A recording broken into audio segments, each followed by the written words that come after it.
varmere enn lukket vann, eller sånn litt varmere enn det du hadde vasket hendene i, hvis du hadde vasket hendene. Ja. Så cirka sånn. Og så har jeg sånn Garnier 3-en som jeg bruker. Og da tar jeg cirka så mye. Jeg har speil der oppe, skjønner du, det er derfor jeg ser opp. Dette er egentlig et speilskap.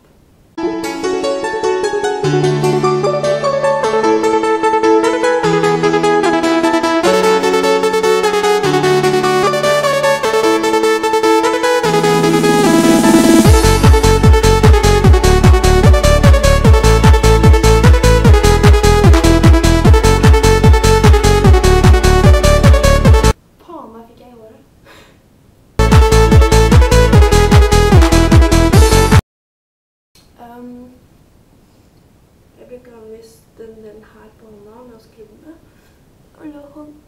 Eller håndflaten, og jeg bruker ikke så ofte fingrene, men det er ved nesa.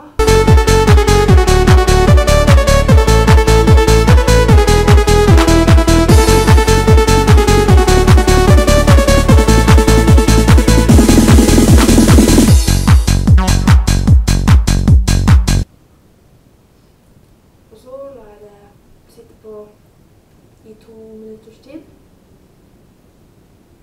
Og jeg gidder ikke stå her og henge i 2 minutter, derfor bare klipper jeg vekk de 2 minuttene.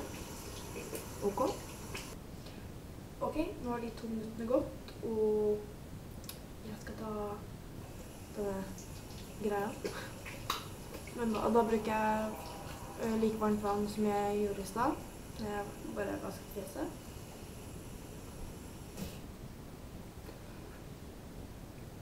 Deilig å røre i fjeset.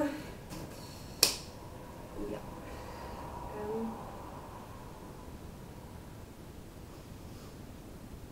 Jeg pleier bare å tørke det av med et håndkle.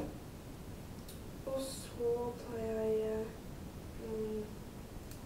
sånne her skumgreier. Den åpner porene. Fjeset.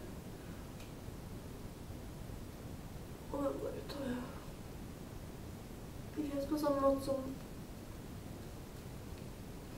i stad. Bare noe her på den her. Ja. Og så vasker jeg med samme vann igjen. Ja. Og så tar jeg sånn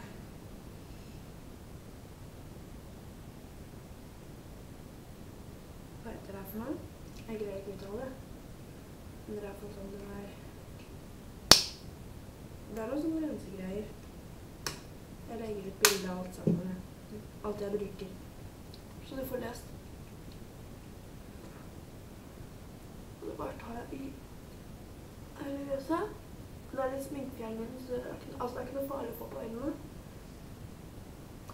Snakker jeg litt lavt, kanskje? Ja. Og så bruker jeg Klerasil. Og det tar jeg på Ray. Ja. Så tar jeg på et sånt dot, eller hva jeg skal si. Pad. Eller 10. Nei, nå gikk jeg litt unna. Kanskje. Så dynker jeg med sånn. Og dette er rett og slett i hele løset. Hva er det? Kanskje ikke så lurt å få på øynene. Ja. Og så bruker jeg en sånn skinnerem. Det er en fliskrem.